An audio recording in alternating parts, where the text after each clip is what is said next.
Bonjour à tous, il est 7h30, merci d'être des nôtres. C'est le moment de retrouver Khadija Ihsan pour le journal de la COP22 qui se poursuit dans la ville de Marrakech. Bonjour Khadija, c'est à vous.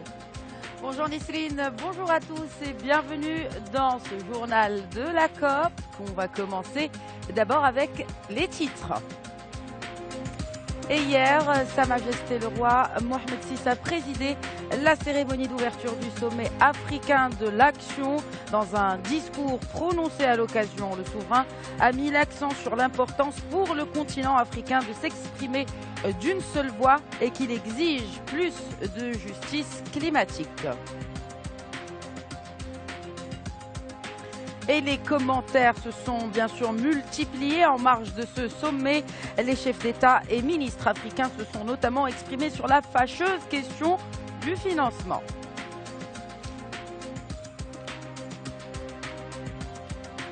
Également dans ce journal, un coup de projecteur sur un jeune inventeur, un architecte nigérien.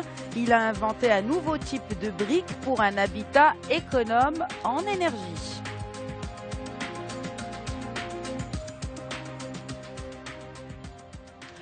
La cérémonie, ou plutôt la journée d'hier a donc été marquée par l'ouverture du sommet africain de l'action. La cérémonie a été présidée par Sa Majesté le Roi Mohamed VI, accompagné du prince héritier Moulay El Hassan et du prince Moulay Rachid. Cette réunion de haut niveau qui confirme la volonté du Royaume du Maroc de faire de la COP22 une conférence en Afrique et pour l'Afrique a connu la participation de chefs d'État et de gouvernement et de délégations d'une cinquantaine de pays africains. Ce sommet a également connu la participation de représentants du Conseil de coopération des pays du Golfe, de l'ONU, des États-Unis, de la France, de l'Union africaine, de la Banque mondiale et de la Banque africaine de développement. Durant la cérémonie, le souverain a prononcé un discours dans lequel il a souligné que le rôle du Maroc était celui d'un acteur engagé dans la consolidation de la sécurité et de la stabilité régionale, déterminé à défendre les intérêts vitaux de l'Afrique.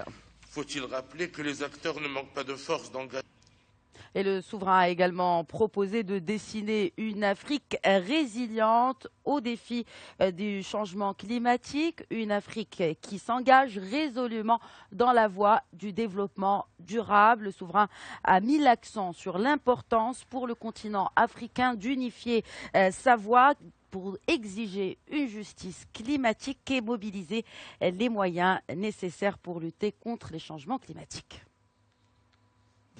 L'Afrique paie un lourd tribut dans l'équation climat et représente sans aucun doute le continent le plus pénalisé.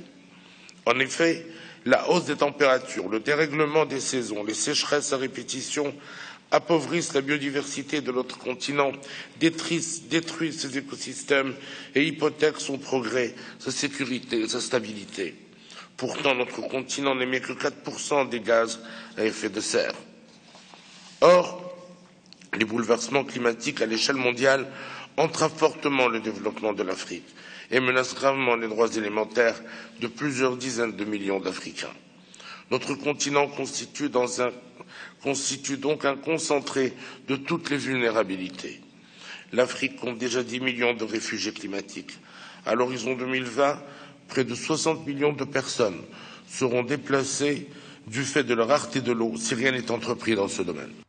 Et les commentaires se sont bien naturellement multipliés à l'occasion de ce sommet. Tout de suite, quelques réactions de chefs d'État et de gouvernement africains avec Émilie Gougache.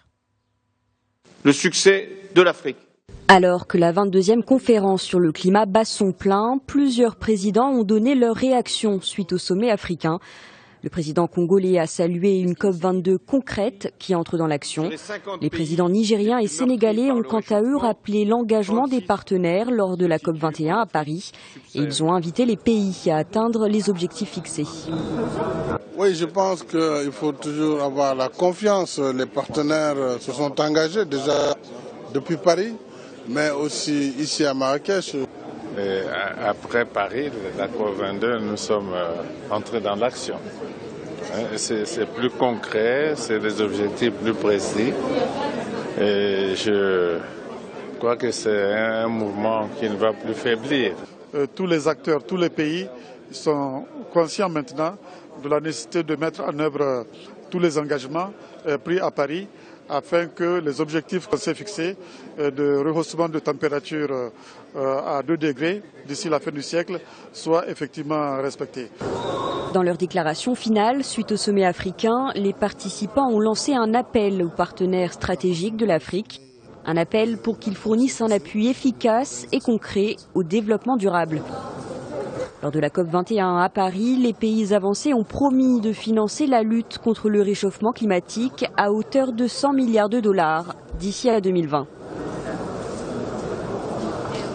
À présent à la participation de John Kerry à cette conférence onusienne du climat lors d'un point de presse en marge de cette COP22. Hier, le secrétaire d'État américain a affiché sa détermination à appliquer l'accord de Paris. Il a rappelé que personne ne pouvait nier les effets du changement climatique, une allusion à peine voilée à Donald Trump, le président élu, connu pour son climato-scepticisme. John Kerry s'est dit toutefois optimiste par rapport à l'avenir au vu de tous les investissements engagés dans son pays et par son pays en faveur des énergies renouvelables. Par ailleurs, c'est une nouvelle page qui s'ouvre dans les relations entre le Maroc et l'Australie. C'est en tout cas ce qu'a annoncé hier Salah Eddine Mezouer, président de cette COP22, à l'issue d'un entretien avec Julie Bishop, la ministre australienne des Affaires étrangères. Les deux ministres ont par ailleurs évoqué les thématiques environnementales, mais aussi celles de la lutte anti-terroriste ou encore de la coopération économique. À l'issue de cette réunion, l'Australie a annoncé l'ouverture d'une ambassade au Maroc. Je vous propose à ce propos d'écouter la chef de la diplomatie australienne, Julie Bishop.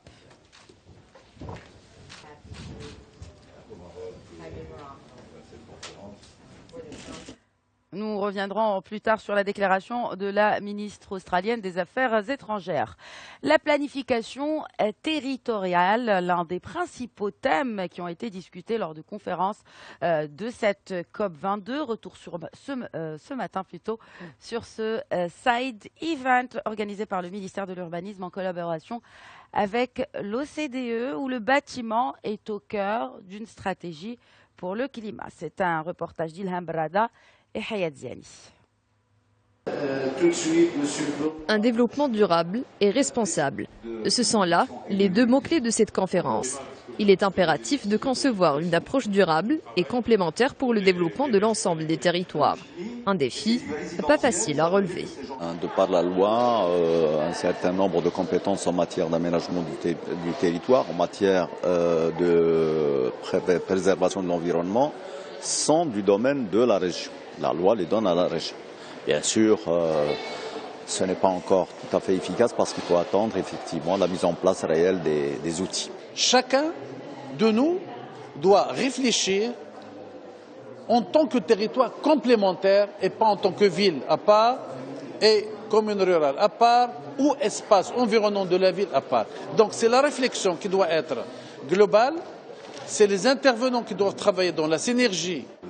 Experts et acteurs locaux étaient d'accord sur la nécessité de repenser les politiques de développement territorial de manière à prendre en compte les enjeux d'interdépendance et les différents aspects d'urbanisme. Il s'agit effectivement de stimuler la création de coopération, d'échanges techniques, d'échanges sur la gouvernance, c'est-à-dire comment s'y prendre pour arriver à prendre les bonnes décisions et les mettre en place pour aménager le territoire de façon durable en respectant l'environnement et en fournissant un cadre de vie correct qui améliore le bien-être des populations. C'est une évidence, les villes restent au cœur du problème climatique et sans une vraie mobilisation de la part des acteurs locaux, il sera difficile de mettre en œuvre l'accord de Paris. Les zones urbaines représentent environ 70% des émissions mondiales liées à l'énergie. Et à propos d'habitat respectueux de l'environnement, il est temps de retrouver notre portrait du jour, celui d'un architecte venu du Niger. Il a inventé un nouveau procédé pour fabriquer des briques respectueuses de l'environnement. Plus de détails dans ce reportage qui est signé Ilham Brada et Hayat Ziani.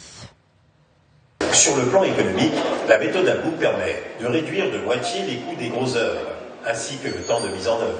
Côté environnemental, l'utilisation de matériaux locaux améliore le bilan carbone. Moussa Abou, c'est lui. Il est l'architecte inventeur nigérien. Lauréat en 2013 du prix de l'Association européenne des inventeurs à Genève, il est à Marrakech pour présenter son invention. La méthode Abou, en fait, elle se résume en 3 points. L'économie, l'écologie, le social, ça veut dire les emplois verts. L'économie, c'est quoi? C'est-à-dire on réduit l'utilisation du coffrage en bois à hauteur de 96%. Pour vous donner une idée, s'il y a 60 000 bâtiments, ça veut dire qu'on épargne la coupe de 60 millions de planches. L'architecte a ainsi inventé un nouveau type de briques pour un habitat économe en matériaux et en énergie.